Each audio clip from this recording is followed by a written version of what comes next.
And we're live. Hello, everybody, and welcome to FTN Network Episode 2. Well, I guess Season 2, Episode 2. It's your usual suspect here, Anthony. We're going to break it down for you guys. A lot to talk about. The NFL season, or first week of the NFL season wrapped up. What a way to finish off the season with two very different games, Sunday night and Monday night. The Lakeshore Cup, the first week of my fantasy football week, has officially wrapped. And I'll tell you what, my team Fantasy Bean is not looking good at all. I got everything here for you guys. I got power rankings for week 2 of Lakeshore Cup. I got the results of all the fantasy games. We'll go through them one by one, talk about what I liked about my team and what I like about other people's teams. I think we're kind of seeing a picture of how a lot of the teams are going to turn out after already week 1, but we'll get into that. And on top of that, I am going to introduce something new for the rest of the season, looking at the 1 seed in the AFC and just the AFC Power Rankings. I listen to a lot of WGR 550, which is a pretty big sports station up in Buffalo.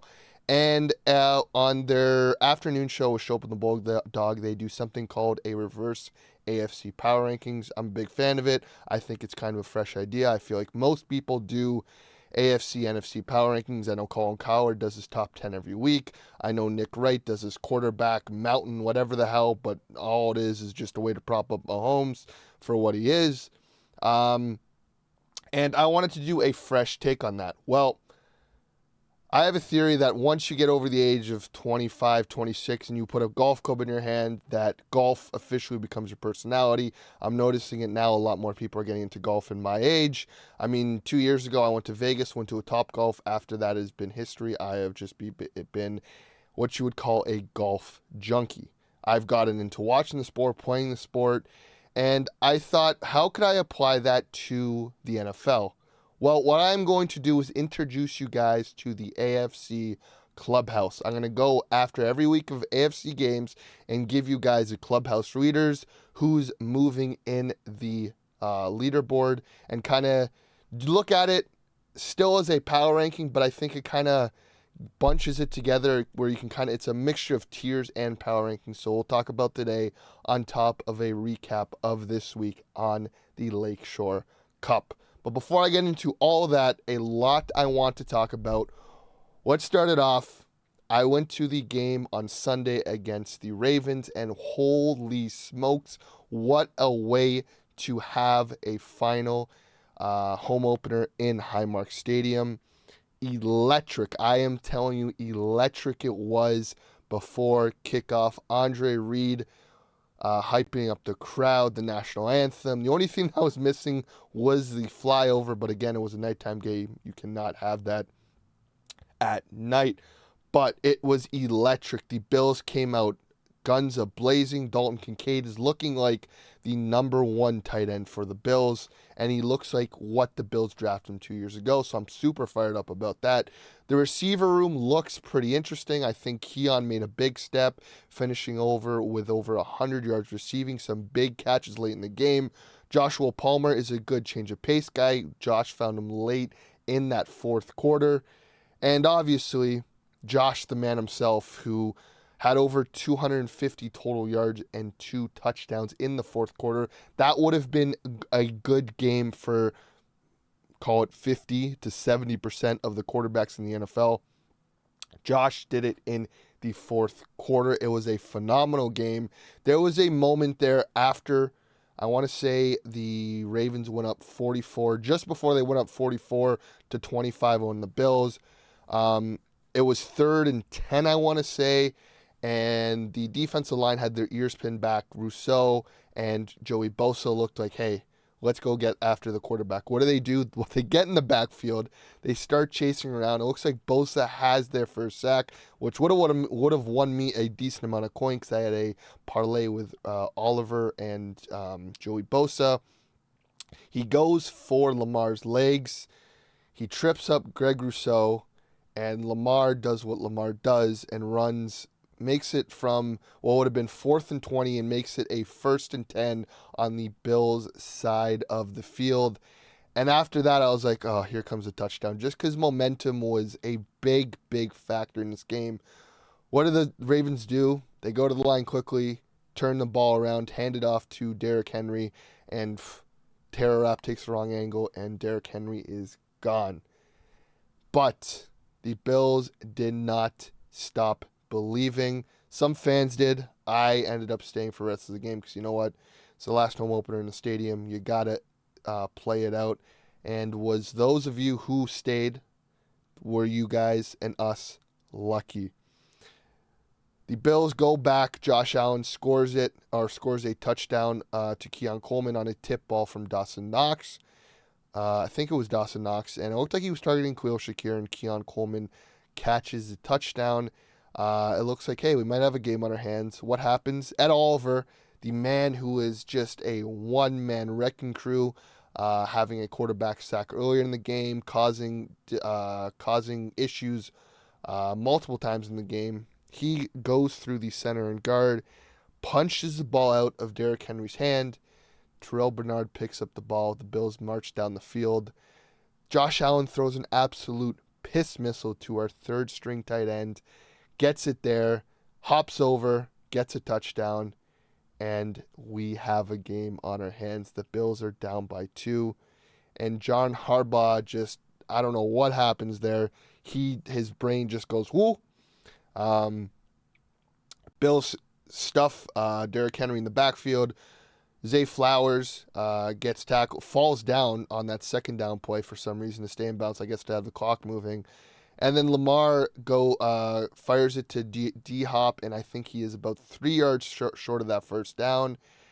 And most of us thought that John Harbaugh was going to go for the first down. That doesn't happen. He takes Lamar off the field. Later we find out that Lamar was cramping, which is very interesting. I would still either maybe call a timeout. I mean, I guess you want to have the clock stopping, but still, you got to go for it. It was 4th and 3, and you got to go for it there. If that was Sean McDermott, Sean would have had his head ripped off. And I think John Harbaugh in the Baltimore media right now is getting his head ripped off. But punts the ball, and the game is in Josh Allen's hands. I want to say it was a minute 10, minute 15. And it's funny because earlier this offseason, I usually like to shoot the shit with the boys about quarterbacks. Because, I mean, I've been waiting for a quarterback like Josh since I wasn't even born. Well, Bledsoe was my guy growing up, as you can tell from right here. And we've been through, Flutie was pretty good. Trent Edwards, ass. JP Lossman was, he was kind of the Josh Allen before the Josh Allen, but again, still not a good quarterback. So, I mean, we've never had a quarterback like this. I mean, when I remember growing up, I wanted to see a Bills player on the Madden cover, and we had that last year. So, anyways, going back to what I was saying, this offseason, I kind of went to most of my buddies, guys I work with, guys I hang out with, and I kind of asked them, I said, because, I got guys who are Ravens fans, guys that are Cardinals fans, guys that are Giants fans, and Saints fans.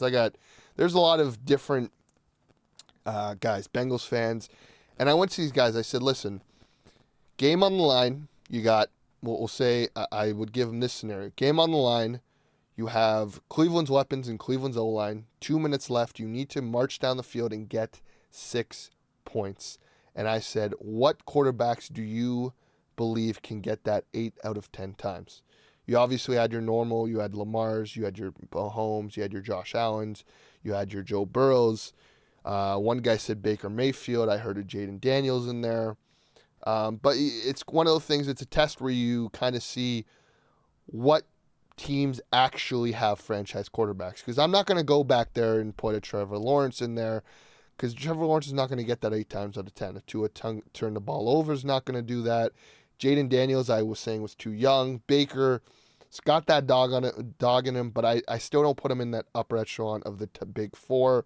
Herbert showed something on that first game of the season, but we'll see how that goes. That's kind of, I want to see how the Chargers look, and I want to see what KC looks like, because, I mean, KC just looked sluggish.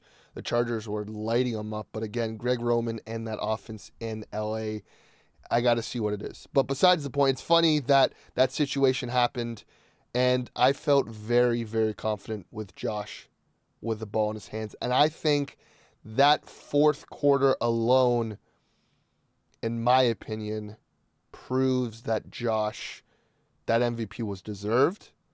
And I think it puts Josh in a tier of his own. I haven't seen Mahomes be Mahomes since, I want to say, since what, the second Super Bowl, which would have been, that was what, the second Super Bowl was after. I mean, even then, Mahomes hasn't been Mahomes since after the Bucs Super Bowl, since before the Bucs Super Bowl. That was, uh, I guess he kind of had a good season. Since Tyreek left, Mahomes hasn't been Mahomes, and I still think Mahomes can do that. And I think with a ball in the hands, I think Mahomes does that drive. Lamar, I mean, we saw it last year. Lamar did it last year against the Bills. Mark Andrews drops it, but I think Lamar proved that he can also do it. I think if you put Jalen Hurts in that scenario with the Browns or in the Bills situation, I think what we'll do is if we move the Browns to what the Bills had, I think Mahomes does that. I think Josh does that. I think Lamar does that. I think Joey B does that. I don't know. He looks shaky when I was watching those 1 o'clock games before the Bills game. But I think Joey B can pull that off. I'm starting to lean and think Baker can pull it off. I'm almost there on Jaden Daniels. CJ Stroud, I think I'm out. I think if that happened 10 times out of 10, I think CJ Stroud maybe gets it 50% of the time. But I just think Josh proved that he might be the best quarterback on the planet. To have 250 plus yards or passing yards in the fourth quarter alone and 2 touchdowns, that is crazy. That is wild to me that he pulled that off. Like I said before, that's a good week for most quarterbacks in the league, and Josh did that in a single quarter. He pulls it off. Keon had the great catch, and it's funny, when Keon had that catch on that final drive, it was shades of Fitzy against the Patriots in the comeback game. That was, I mean, before this game, that was probably the game that was probably my favorite game. I remember going to that game with my dad, and that was an all-time game. And it's shades of when Freddie bursted down the run and got tripped up on the 1-yard line. It was shades of that with Keon, which is funny because in that situation, the same thing happened. Freddie gets tackled before the end zone. It keeps Tom Brady on the sideline, and the Bills kneel it down, and Ryan Lindell kicks the game-winning field goal. And everybody felt like they're on cloud nine. They just beat Brady and the Patriots. Fitz still talks about it to this day, how after that game, Brady just didn't shake anybody's hand. And just with this game, same thing. Keon gets tripped up by Nate Wiggins, I think. And I think that really works out for the Bills. The Bills are able to kneel it down. And Prater comes on after signing with the team on Thursday, kicks a game-winning field goal. Looks pretty solid right now as a kicker.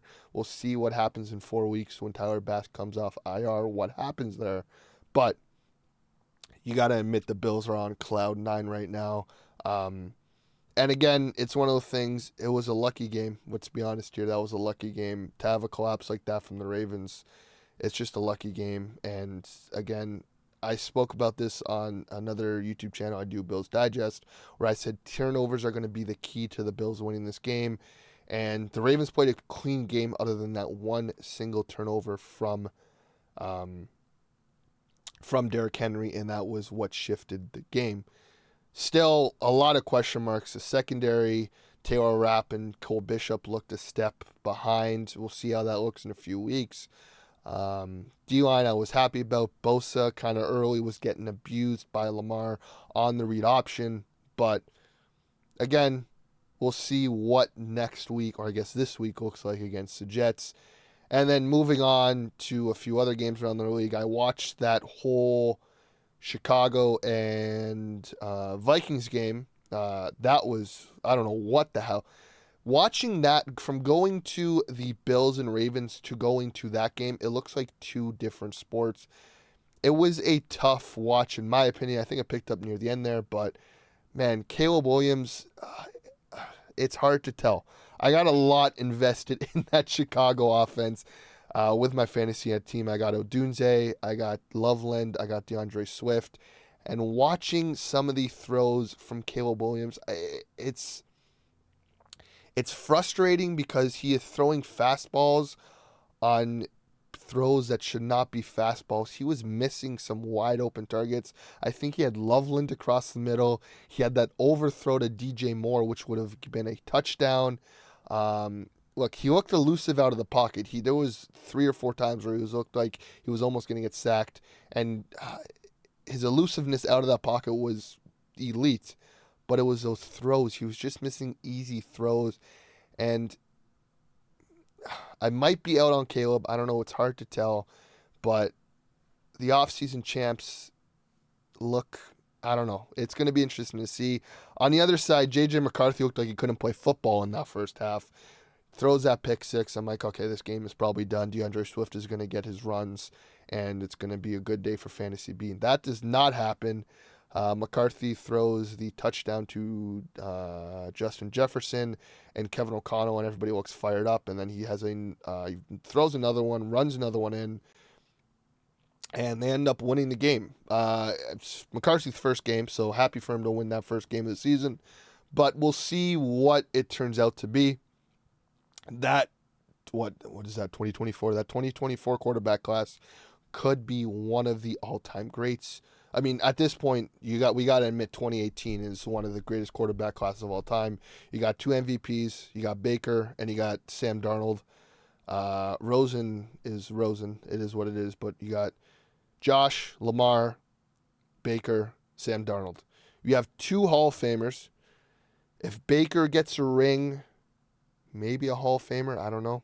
And you got a guy who was a journeyman who is going to be remembered as, we'll see how Seattle turns out, but a guy remembered as a above average quarterback in the league. And I think Baker will either, if he gets a Super Bowl, maybe a Hall of Famer, but Baker will be remembered for a long time. Darnold will be remembered for a long time. And Josh and Lamar are going to be Hall of Famers. No questions about it. Lamar's already in there, and I think Josh is maybe 1 MVP away from getting in there, but Lamar is definitely already a Hall of Famer. We haven't seen anything like him since Vic, and even then, Lamar has the stats and MVPs to back it up, and he has success that Vic kind of had, but I think we can't knock Lamar for the playoffs just the same way. If you can't knock Lamar for the playoffs, then you can't knock Josh for the playoffs. But I think they're both Hall of Famers. But going back to the original talking point, which was that 2024 class could be very good. Caleb, I might be out on. We'll see. Jaden Daniels looks like he's going to be very good. Bo Nix looks like he's going to be very good. I'm still very high on Drake May. I think Drake May is a baby Josh Allen. Bill Simmons talked about this. He seems to already be out on Drake May after 1 game. But I watched a decent amount of that Patriots game. And it's going to be like second year Josh Allen. Josh, I think, was 60% completion percentage in that second year. And I think Drake May is going to get you a lot of that. I was actually looking at what Josh's average fantasy points were in that second year. And he averaged about 18 points, which I got Drake May on my team. If I can get 18 points a week from Drake May, I will be very happy. And I don't think this is a season where I think the Patriots will be nipping at the Bills' heels, but I don't think they might cause a little bit of ruckus. I mean, they looked pretty solid in that first game in, was it Buffalo? Yeah, it was Buffalo, because that was where he got that throw against Booty, or whatever the hell his name is. And we'll see. I think he's going to nip on the heels the same way the Bills were nipping at Belichick and Brady's heels, but I don't think they'll ever get over the bridge until 2 or 3 years from now. But I'm still on Drake May. Bo Nix had a shaky game. I think he had 2 interceptions and a fumble. I still think he's going to be a solid quarterback in this league. Jaden Daniels is going to be a solid quarterback in this league. And then obviously we got the 2 question marks with J.J. McCarthy and Caleb Williams. What else is there? 1 o'clock games, and Miami looks like a complete I don't even know what to describe him as.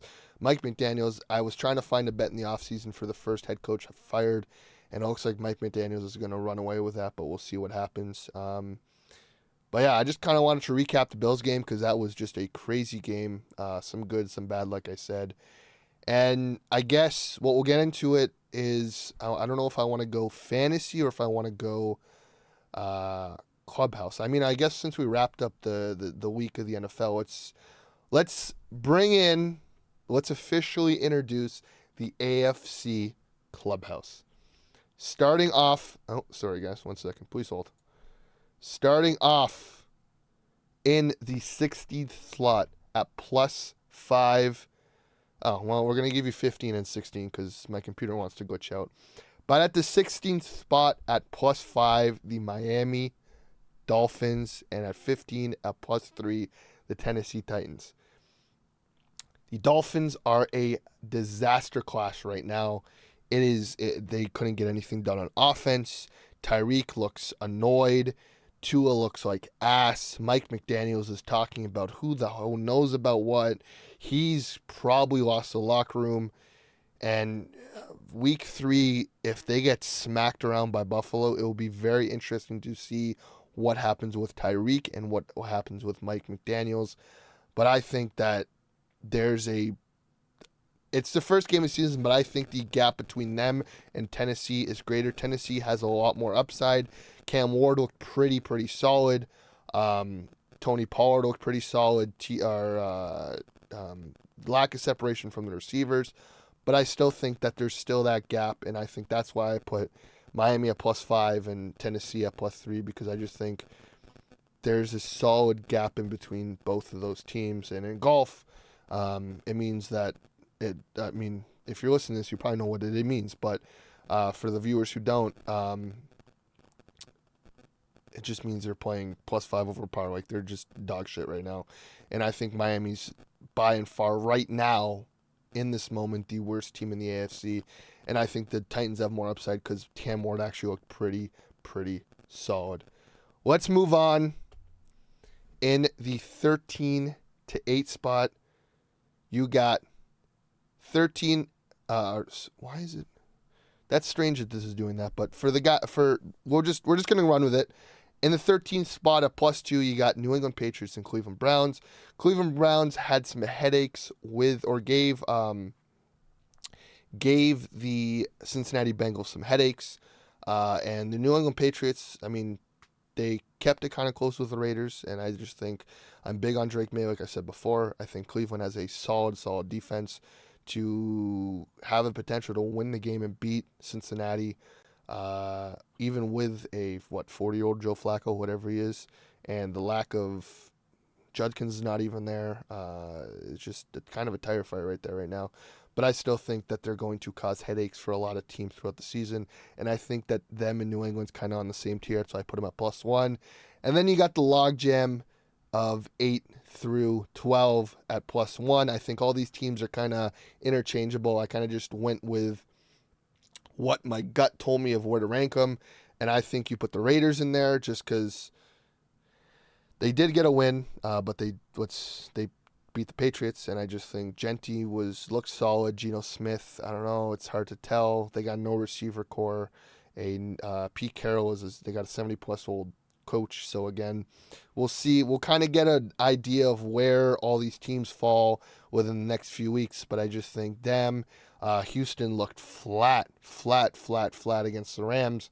CJ Stroud has not been able to rekindle what he had that rookie year, so we'll see what happens there. And I think you got to put him on par with the Jacksonvilles, the Indianapolis, and the Jets. The Jets look pretty solid. They lose to the Steelers, but Justin Fields looked good. Breece Hall looked really good. Garrett Wilson looked good. Their defense as a whole is pretty solid. And I think that they might cause a little bit of noise this season. Again, first game of the season. Indy, I didn't put higher because they played who I think is the worst team in the league in Miami, and Daniel Jones had a great game. We'll see. We'll get a better idea this week, like I said, and then Jacksonville as well. Just kind of those... Jacksonville and Indy for me are kind of in that same realm of like 1 o'clock teams that you kind of see if you have fantasy players, but if you don't, you don't really care about is kind of like the Bills' drought years. I think people are going to talk about Houston because of C.J. Stroud. People are going to talk about the Jets because they're the Jets.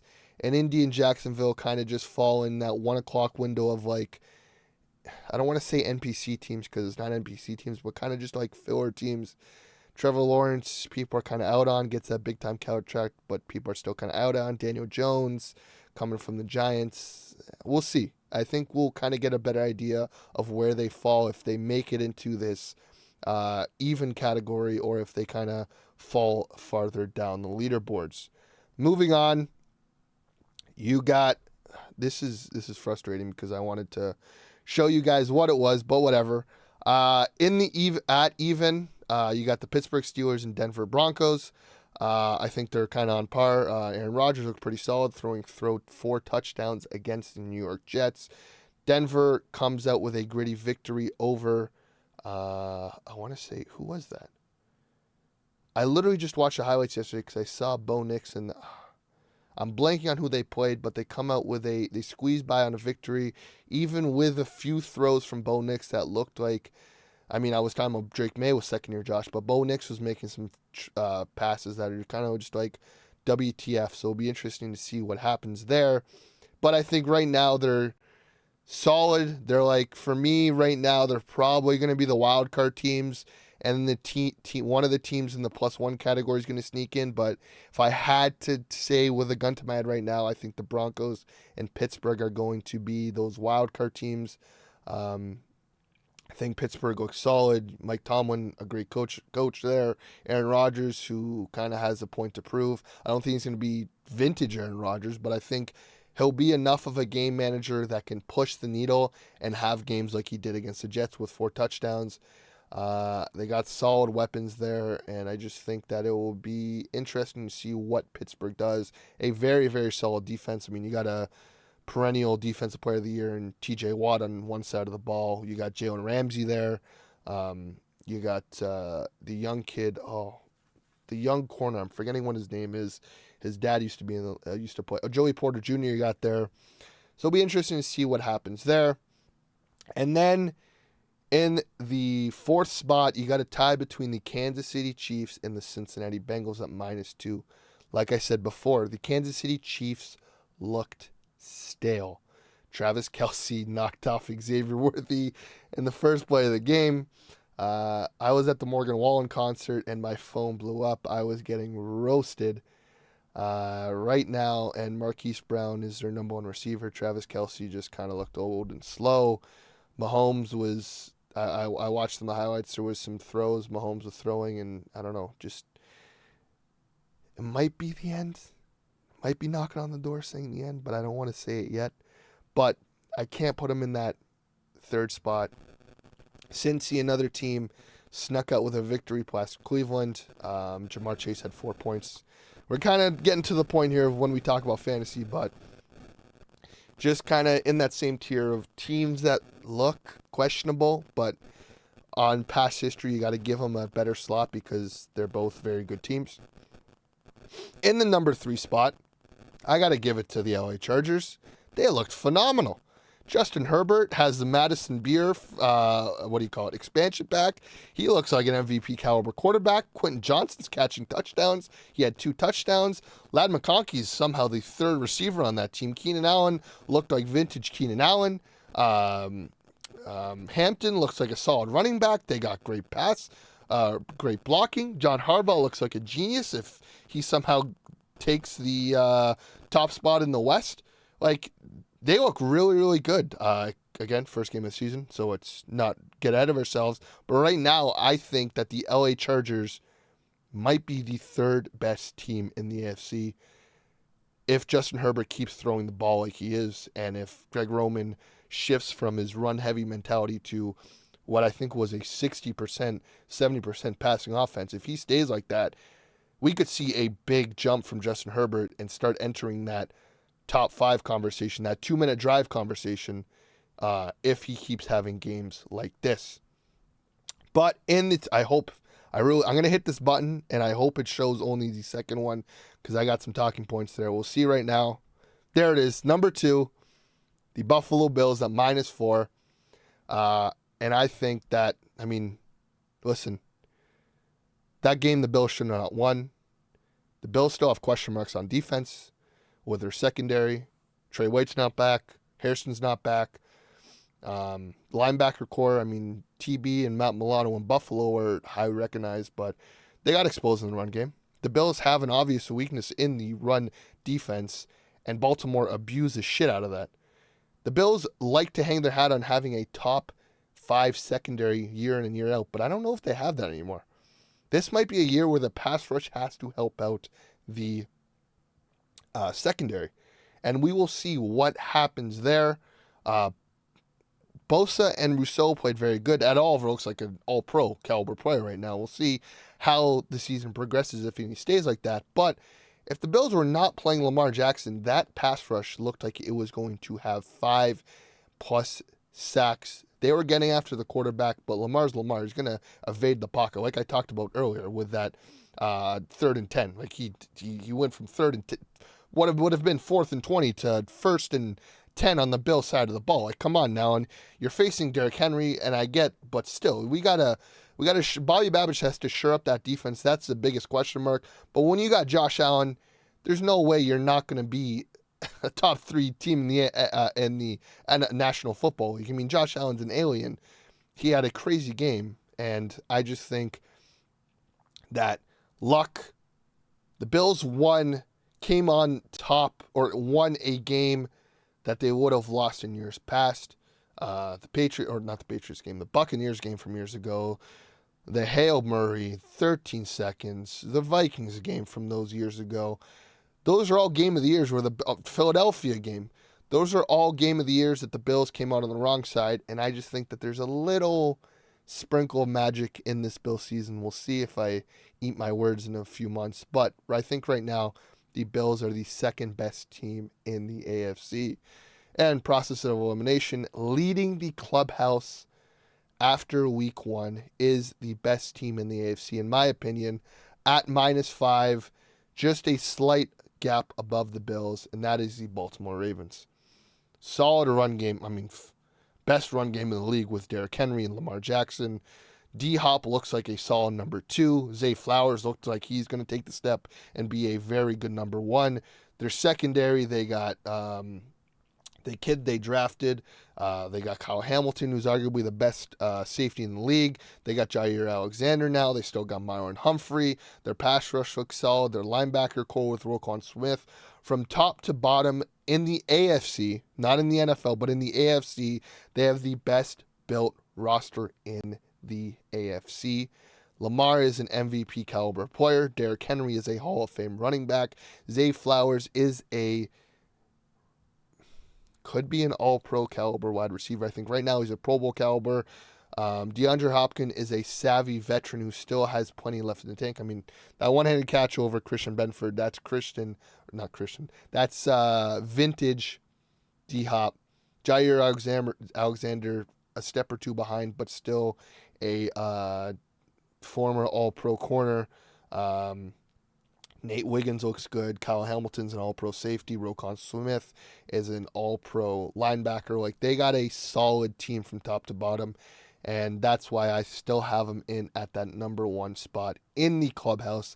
After 1 week, after the first hole of the season. Oh, it's funny. 18 holes, 18 games. That's funny. After the first hole of the season, the Ravens walk into the clubhouse, leading the pack, with the Bills just behind them, a shot behind at -4. Chargers are 2 back of the lead at -3. KC and Cincy are tied for this 4th spot at -2. Pittsburgh and Denver are even, or play the week even. Jets, Colts, Jacksonville, Houston, Raiders all at +1. New England and Cleveland both at +2. At +3, you have Tennessee and their rookie quarterback Cam Ward. And then the dumpster fire in Miami is +5, having the worst week of the week. Moving on.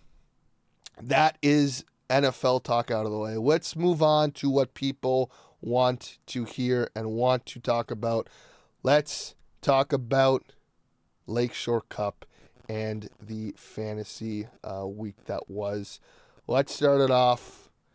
There are the power rankings from last week. We'll get into the power rankings after, but let's talk about, obviously, the first matchup of the week. What was just a complete slugfest between me and Pedro, with fantasy being in receiver Grim Reaper. And I told you that Chicago game I had a lot riding on, and you'll see right now DeAndre Swift, Loveland against DJ Moore. I couldn't even break 65 goddamn points. It's an abnormal week for myself. I mean, Jamar got, 4.6. Worthy got hurt on the first play. The Bills defense, gave up 40 points, still had 2 sacks and a fumble. But Pedro grinded out, got a win against me. And this was just the matchup of the week. I did the math there. If I got double the amount of points, there were still teams this week who I would have not beat. But let's move on to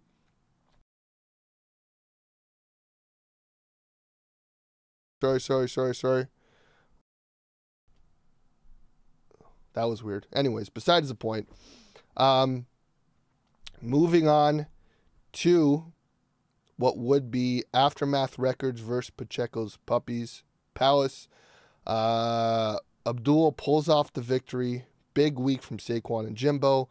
Garrett Wilson, like I said, looked very, very good with 96 receiving yards and 1 touchdown. Kyle Pitts finished off the week with 12 points, which is solid. Cooper Kupp, And then going on against Riley, he didn't have a guy over 15 points, so he's kind of in the same place me and Pedro are at, just a bad week. Austin Eckler, I don't think, is the number one. I think Bill is going to end up being the number one there. Jalen Waddle having a piece of that Miami offense might not work out for him. Jay Jettas looks solid. His second receiver and A.J. Brown had 2 points. So, again, just an interesting week for starting quarterbacks in the league. Let me see if I can kind of fix this for you. I don't want to deal with this friggin' shit the whole fucking time. So, moving on to it's gonna do it for me if I hit this. No, okay, we're good. See, moving on to Bump Nation versus Chimbas FC. The two teams who I thought were at 11 and 12 both had very, very good leaks. Lundup changed his name from Auntie Killer to Bump Nation. But Jalen Hurts went off for him. Genty, that Caleb Johnson slot is going to be what is going to be a downfall for Lundup. We'll see if he can get a backup running back to fill that void. But Terry, again, whatever, not a good week. He's going to get more than 5 points again in the season. CD looked like a top 10 pick that he was. Micah Pittman could be a great pickup if Daniel Jones keep playing the way he was, but he ends up losing to Chimbas FC, who I put at the 12 spot, who ends up putting 140. So I'm eating my own words here. Caleb went off, quote-unquote, went off fantasy-wise with 24 points. H.N. got 16. Harvey looks like the number one in Denver with 7 points. Mike Evans at 10 points, which that's going to be more. There's going to be weeks where he's going to be more. Puka still solid with 23 points. Laporta with 14. Smith and Jigbo with 20 points. Boswell with 14. The Niners defense looks solid, so might be eating my word on Chimbas FC. We'll see when I get with those power rankings. Moving on to Gel King and the Reincarnation to back verse Divine. This was an all-timer. You had Josh and Lamar go tit for tat with Tabak and Divine. Josh won him a week with 40 points alone. Alvin Kamara looks really good. Josh Jacobs looks good for Divine. There could be a trade pending. We'll get into that after. But Bijan with 24 points. Devontae Smith and Jamison Williams. This could have been a great week for Divine if his receivers went off. Travis Kelce looked solid with 4 receptions and a touchdown. He also had Tyler Warren on the bench, let's not forget, who also had, I think, 13 or 14 points. My apologies, guys. Chuba with almost 20 points. And then looking at Tabak's team, Brock Bowers, 15 points. Jalen Warren, That could be good. We'll see. Jalen Warren was 14 points. Debo Samuel looked like vintage Debo with 23 points. Devontae with 10 points. Jahmyr Gibbs with 15. And Kamara, like I said, with 14 points. So I think Tabak's floor has risen a lot. And I think he's got a pretty solid team based off of this first week. Then you got Jaw Rockers against Meat Spinners. Meat Spinners, Max, you sent a statement to the rest of the league and said last year was not a one-off. His team went off with 141 points, the most in the league this week. Jaden Daniels, 20 points. Christian McCaffrey, 20 points. Chase Brown, 13. Marvin Harrison Jr., 18. McMillan, 11. Evan Ingram, 5. Zay Flower, 30. Will Lutz, 8. Broncos defense, 14. Just an absolute shellacking by Meat Spinners against Jaw Rockers, who had a bad week for his quarterback with Joey B. Breece Hall and Kyron Williams look like they're going to be a solid 1-2 punch. Calvin Ridley looked a bit shaky. Amon-Ra St. Brown. We'll see what happens with that Detroit offense with a new coordinator, but it looks shaky against the Packers. George Kittle's out for a few weeks, so you're going to be tight end shopping. Ibuka? I guess Ibuka, is that what people are calling him? I just don't want to butcher his last name, but Ibuka looks solid. Aubrey's still good, and the Commanders' defense with 9 points. I think against a lot of other teams, against me and Pedro, you would have won our week, but that's fantasy football for you.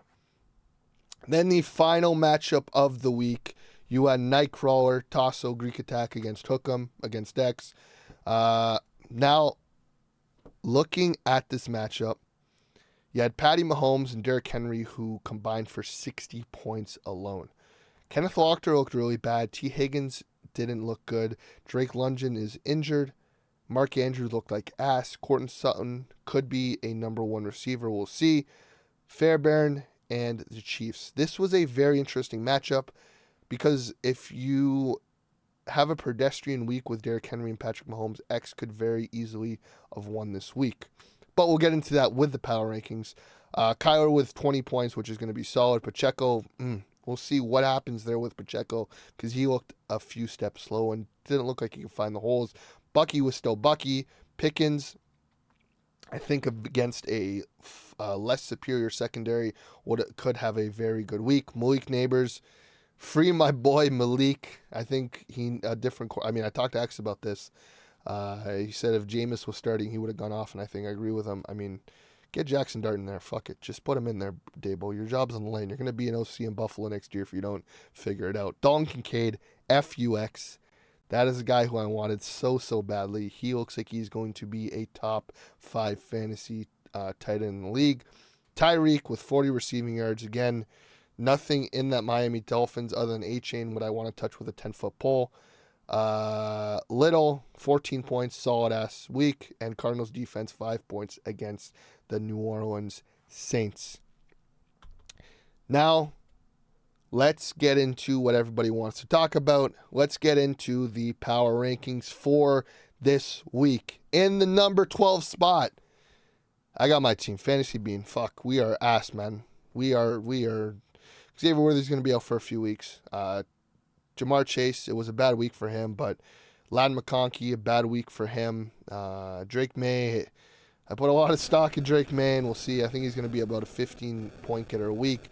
DeAndre Swift had a bad average of yards, and Jonathan Taylor looks solid, but I'm in tight end purgatory right now. I am fighting for my life.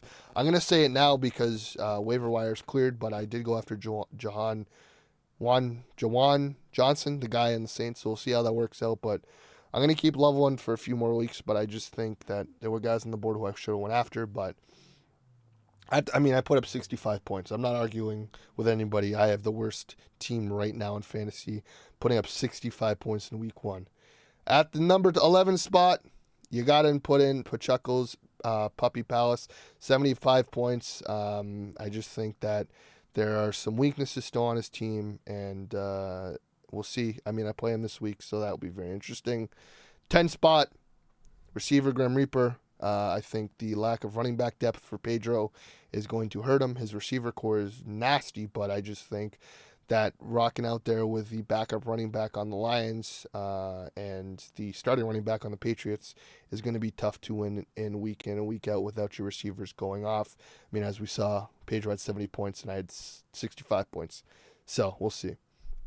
At the number 9 spot, Bump Nation. Solid team. I think the only reason I have them this low is the lack of a running back number 2. Caleb Johnson is not the starter right now. Jalen Warren, obviously, is a starter, as we saw with Tabak's team. And I think that later on in the season, if Caleb gets that number 1 spot, he could jump into the top 3.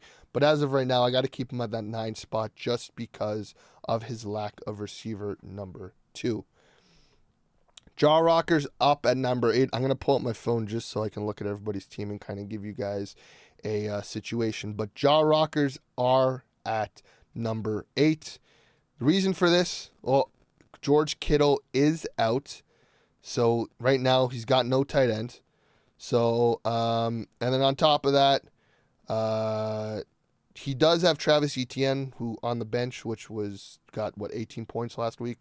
So still a solid team, but I just think being in tight end purgatory like me, kind of got to bring him down, but still a very solid team. At the number 7 spot, you got Hook'em. You got X. Now, the reason for this is a trade is about to go down in our league tomorrow.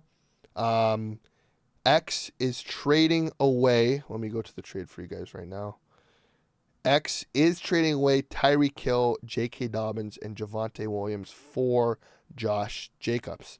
That would bring X's starting lineup to Kyler Murray, Bucky Irving, Hampton, Neighbors, Pickens, and Josh Jacobs. That is a solid team, but his depth on his bench gets depleted. Then you got Justin Fields, you got Pacheco, you got Right Boy Rick, and then you're going to have to pick up some guys in free agency. And I just think once we'll see where Hampton ends up, but as of right now, just got to keep you in that safe number 7 spot. You can still move up, but we'll see what happens there. In that 6th spot, you got Nightcrawler, who did beat X.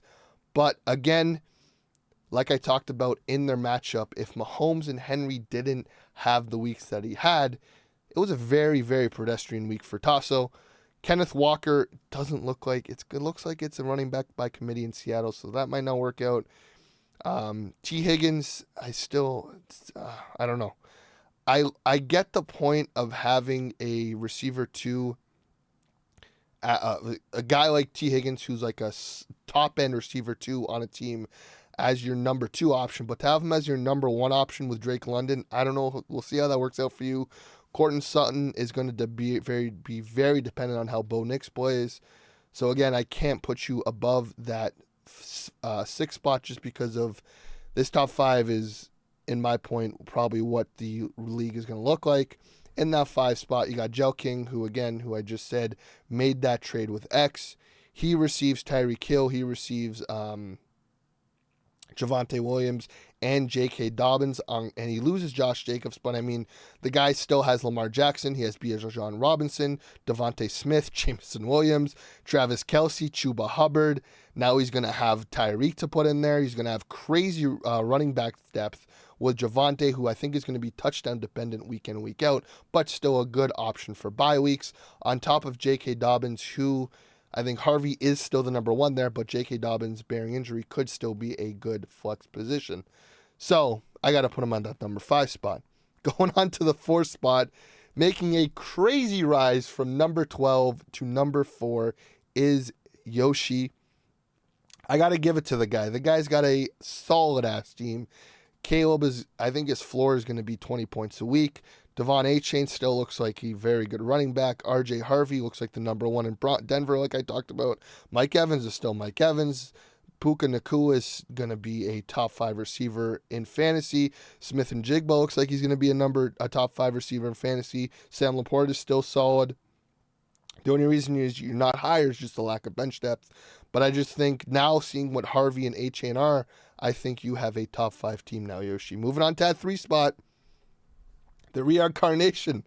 Man, I was eating my words with these guys, but to back, man. You got to, now that we see what these teams are turning into, Josh is going to be Josh. Alvin Kamara is still going to be solid. Jahmyr Gibbs is going to be solid. Devontae Adams, you can still rotate in and out. Deebo Samuel looked like vintage Deebo Samuel, so we'll see how that stays. But as of right now, that is a solid 1-2 punch. Brock Bowers is going to be very good. Jaylen Warren looks like the number one in Pittsburgh, so that's going to work out for you. And you still got Travis Hunter on the bench. So other than that, the bench depth is still lacking, but just based off of having Josh, Jahmyr Gibbs, Alvin Kamara, Brock Bowers, that is a solid core of players. In that number 2 spot, moving down from that number 1 spot, is that of Aftermath Records or Abdul. Baker, solid. Saquon, solid. Jimbo, solid. DK Metcalf, solid. Garrett Wilson looks like he's going to be very good. Kyle Pitts is solid. This guy picked up Booty, who I put waiver wire claim on, but he's got him.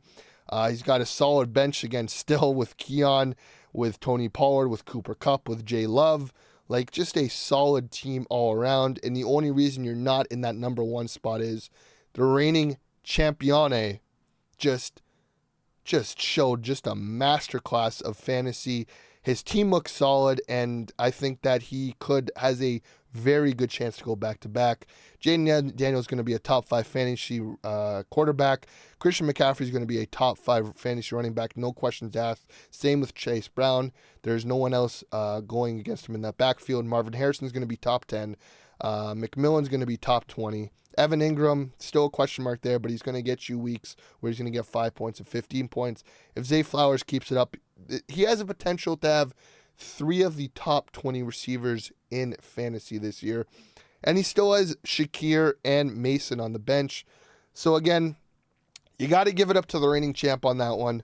Meat Spinners at number 1. Aftermath at number 2. The Reincarnation at number 3. Chimbas going from all the way to last place, all the way up to number 4. Gel King at 5. Nightcrawler at 6. Hook'em at 7. Jaw Rockers at 8. Bump Nation at 10. Receiver Grim Reaper Bump Nation at 9. Receiver Grim Reaper at 10. Pacheco's Puppy Palace at 11. And then Fantasy Bean at 12. Just an abysmal meek for myself. But that's about it, guys. That's all I really want to talk about today. That is an update. Obviously, the trade I talked about.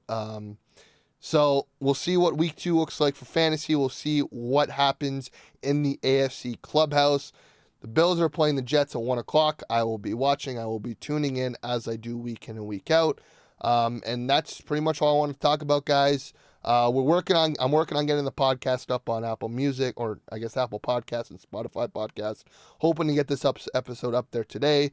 Just some stuff I got to work on. I got to figure out how to get the audio from this video, but I mean, that will be easy enough. And subscribe as always, guys. I appreciate it. And I'm not even going to advertise this. Oh, I might advertise this. We'll see. I kind of want to get the Instagram back on and kind of make some posts. But again, I just wanted someone just to talk out. I mean, I just talked for an hour into a camera like a crazy person to myself, and I had a great time. Hopefully you guys did too. Let me know in the comments below what you guys want to hear me talk about, what you guys' thoughts about the AFC Club House rankings and Lakeshore Cup. And listen, if you want to join me, my Instagram is right there. Hit me up. We'll make a Zoom call. I will talk about literally anything. So subscribe on YouTube, subscribe on Apple Music, subscribe anywhere you get your podcast. FTN is back. We're going to keep on yapping away. And I hope you guys enjoy. If you guys want to join the show, hit me up. And that is a wrap for the second episode of FTN Network.